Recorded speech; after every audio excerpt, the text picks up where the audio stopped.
అందరికీ నమస్కారం.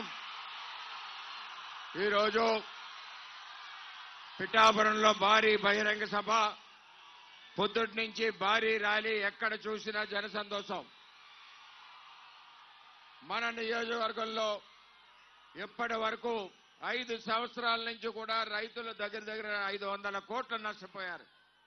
పురుషోత్తపట్నం ప్రాజెక్టును ఆపేశారు, ఏలేరు ఆధునీకరణ ఆపేశారు, ఎక్కడికెక్కడ అభివృద్ధి లేదు, రైతులందరూ రోడ్డును పడ్డారు.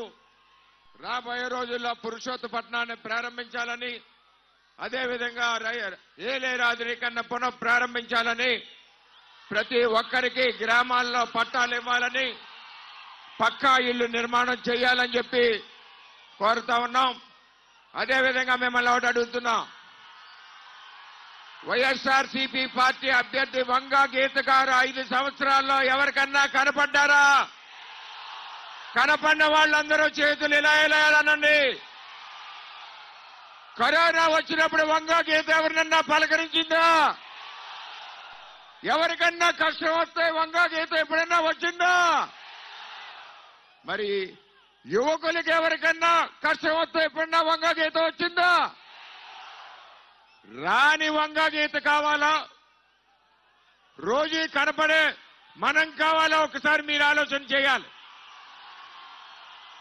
30 రోజుల కోసం వంగా గీత ఇక్కడికి వచ్చారు, మళ్ళీ 5 ఏళ్లు కనపడదావిడి.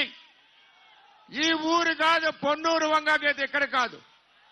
అంచేత వంగా గీతను తరిమి కొడదామన్న వాళ్ళందరూ చేతులెత్తండి.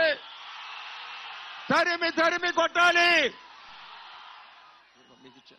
ఇప్పుడు జనసేన పార్టీ అధ్యక్షులు, తెలుగుదేశం పార్టీ చంద్రబాబు నాయుడు గారిని అన్యాయంగా అరెస్టు చేస్తే, నేనున్నానని నిజాయితీకి మద్దతు ఇచ్చిన పవన్ కళ్యాణ్ గారు, కౌలు రైతులకి సొంత డబ్బు ఇచ్చిన పవన్ కళ్యాణ్ గారు, జనసేన పార్టీ అధ్యక్షుడు ఆయన యొక్క అమూల్య సందేశం ఇవ్వాల్సిందిగా కోరుతా ఉన్నాం.